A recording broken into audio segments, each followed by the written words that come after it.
Good hello my dear students. आज मैं आप लोग को फिगर ऑफ स्पीच चैप्टर आपको पढ़ाने चलूँगा। पोएट्री का जो फिगर ऑफ स्पीच होता है उसके बारे में मैं आपको पढ़ाऊँगा। फिगर ऑफ स्पीच मीन्स आप हिंदी में जानते हैं अलंकार, लेकिन उसके पहले हम जान लें व्हाट इज़ पोएट्री। पोएट्री किसे कहते हैं, पोएट्री का मतलब क्या होता है, हम पोएट्री को डिफाइन कर सकते हैं या नहीं कर सकते हैं, what is the language of the poetry और what is the condition of the poetry, how many parts of poetry. ये सब अगर हम जान लेंगे तो हमारे लिए दिक्कत नहीं होती है। वैसे अगर देखा जाए पोएट्री की दो कैटेगरीज होती हैं और पोएट्री के सब इम्पॉर्टेंट एमिनेंट्स क्या होते हैं, इन सब के बारे में हम जानेंगे।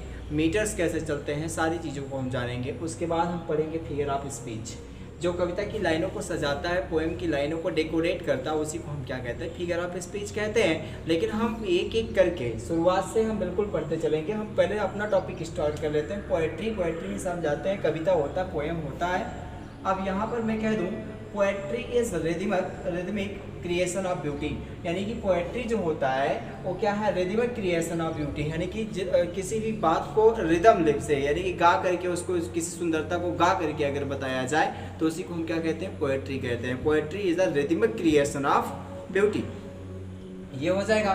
फिर हम बात कर लेते हैं poetry is spontaneous overflow of powerful feeling. Poetry जो होता है वो कोई भी हमारी फीलिंग होती है, पावरफुल फीलिंग जो होती है उसके बारे में क्या करता है, वो फीलिंग को सीधे ला करके प्रेजेंट किया जाता है। किसके माध्यम से, पोएट्री के माध्यम से। तीसरी बात अगर हम बता दें, poetry can not be defined exact language. सबसे बड़ी खासियत होती है पोएट्री की, कभी भी एग्जैक्ट लैंग्वेज से कभी भी पोएट्री को डिफाइंड नहीं किया जा सकता। और तो और पोएट्री को मैंने डिफाइंड तो किया, बताया था, लेकिन पोएट्री ऐसी चीज़ होती है जिसको हम डिफाइंड नहीं कर सकते हैं। We can not define in the languages of the about the poetry, हम भाषाओं से ही नहीं कर सकते हैं। इसलिए कहा गया poetry can not be defined in exact language. Exact language में कभी भी पोएट्री को हम डिफाइन नहीं कर सकते हैं। आगे हम बात कर लें, अगर हम बता दें आपको पोएट्री के कुल कितने कैटेगरीज होते हैं, तो पोएट्री के दो कैटेगरीज होते हैं। मैं आपको बताऊं,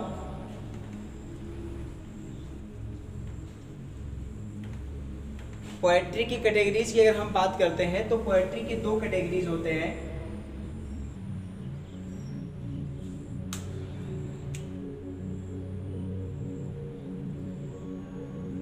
कैटेगरीज पोएट्री के दो होते हैं। फर्स्ट इज होता है आपका, हो जाएगा subjective poetry and second is objective poetry.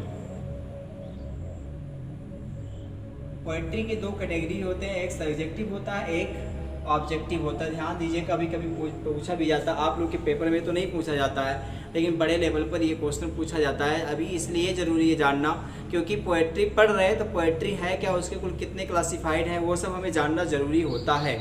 ठीक है, अब हम बात कर लेते हैं सब प्रोमिनेंट फॉर्म्स ऑफ पोएट्री कौन कौन से मुख्य फॉर्म में होती है। पहला तो जान लो लिरिकल होती है, लिरिक होता है। लिरिक मीन्स होता है समूह में गाया जाने वाला गीत, अ सॉन्ग व्हिच संग in the group is called lyric. Lyric में गाया जा सकता है, लिरिक में पोएट्री हो सकती है। और उसके बाद बता दें सोनेट, आप जानते हैं सोनेट जो आपने पढ़ा होगा, मर्सी भी होता है, ऑन इज ब्लाइंडनेस भी आपका सोनेट है। आप 14 lines poem is called sonnet. Ballad हो सकता है, बैलाड भी एक समूह में गाया जाने वाला गीत है, एज अ लिरिक होता है। बैलाड भी एज अ लिरिक होता है, लेकिन ये कब गाया जाता है, व्हाइल डांसिंग, जब डांस किया जाता है और नृत्य करते समय और गाया भी जाए, उस दोनों काम एक साथ हो, नृत्य भी हो और गाना भी गाया जाए, तो उसे हम बैलाड कहते हैं। ठीक है, आगे हम बात कर लेते हैं एलजी। एक और फॉर्म होता है पोएम का, एलजी होता है। एलजी मीन्स शोक गीत, यानी कि जब हम दुख को व्यक्त करते हैं तो आपने जैसे पढ़ा होगा अलाइनमेंट पढ़ा होगा, आपने एक और पोएम इंटर में पढ़ी होगी, क्या नाम है उसका, from the passing of Arthur पढ़ा होगा। ये सब क्या है, एलजी है, शोक गीत हैं। आगे फिर उसके बाद मैं आपको बता दूं, और ओड होता है। Ode is also a form of poem. Lyric, sonnet, ballad, elegy, ode, ये सब क्या है, फॉर्म ऑफ द पोएम है। ये डिग्निफाइड लिरिक है। डिग्निफाइड लिरिक मीन्स क्या होता है, इट इज रिदम लिरिक, मतलब यह हो जाएगा कि किसी भी बात को संबोधित करता है। ये क्या होता है, कोई भी बातें होंगी उसको संबोधित करेगा। जैसे कि आपने पढ़ा होगा जॉन कीट्स का ओड टू ए नाइटिंगेल, अगर नहीं पढ़े होंगे तो अक्सर ओड जो लिखा है वो जॉन कीट्स ने लिखा, ode to the west wind लिखा है, ओड टू ए नाइटिंगेल लिखा है। ये क्या होता है, किसी भी बात को लेकर के किसी भी एक वस्तु को, मतलब एक बड़ी सी पोएम लिखना, लेकिन पूरी पोएम में उसी एक वस्तु के बारे में एड्रेस करते रहना ओड कहलाता है। ठीक है, एक और होता है पोएम का, एक फॉर्म और होता है एपिक होता है। एपिक मीन्स आप जानते हैं महाकाव्य होता है, जो बड़ी बड़ी पोएम्स होती हैं। Which are narrative poems is called epic. बहुत बड़ी कविता जैसे कि आपका महाभारत हो गया, रामायण हो गया, ये सब क्या है, एपिक है, महाकाव्य है। पैराडाइज लास्ट हो गया, ये भी आपका एपिक है। बहुत सारी बड़ी बड़ी कविताएं हैं जो एपिक कहलाती हैं, महाकाव्य कहलाती हैं। ये रहा अबाउट द पोएट्री। इतने सारे फीचर्स पोएट्री के होते हैं। मैंने बताया कि poetry can not be defined in exact languages. आपने एग्जैक्ट भाषा में कभी हम पोएट्री को डिग्निफाइड नहीं कर सकते हैं, डिफाइन नहीं कर सकते हैं। पोएट्री के दो कैटेगरीज मैंने बता दिया आपको, सब्जेक्टिव और ऑब्जेक्टिव होता है। दूसरा फिर हमने बता दिया कि इसके फॉर्म्स कुल कितने होते हैं। मेन फॉर्म मैंने बताया, बहुत सारे ऐसे फॉर्म होते हैं, लिख देते हैं हम लोग जो पोएम्स, लेकिन जो इसके मेन फॉर्म होते हैं, लिरिक होता है, सोनेट होता है, बैलाड होता है, एलजी होता है, ओड होता है और एपिक होता है। लेकिन और इन सबको डेकोरेट करने के लिए हम अब जो चैप्टर पढ़ने चल रहे हैं, इन सबको डेकोरेट करने के लिए, यानी कि कविता की लाइनों को सुशोभित करता है। जो हिंदी में आप जानते हैं अलंकार किसे कहते हैं, कविता की लाइनों को सुशोभित करने वाले शब्दों को हम क्या कहते हैं, अलंकार कहते हैं। तो उसी को हम इंग्लिश में क्या कहते हैं, फिगर ऑफ स्पीच कहते हैं। फिगर ऑफ स्पीच की हम बात कर लें, किसे कहते हैं figure of speech. What is figure of speech? A figure of speech is a word or phrase that has a meaning something different than its literal meaning। देखो, a figure of speech is a word, figure of speech ऐसा एक शब्द होता है और phrase अथवा ऐसा कोई फ्रेज होता है that has a meaning something, जिसमें कुछ ना कुछ अलग क्या होता है, उसकी अपनी एक मीनिंग होती है, different than its literal meaning, जो साहित्यिक मीनिंग होती है उससे अलग होती है। फिगर ऑफ स्पीच में जो साहित्यिक मीनिंग होगा उसका अपना एक खुद का मीनिंग होगा और साहित्यिक मीनिंग से बिल्कुल ये अलग होता है। दूसरी बात अगर हम जान लें फिगर ऑफ स्पीच के बारे में, figure of speech enhance the author's creation.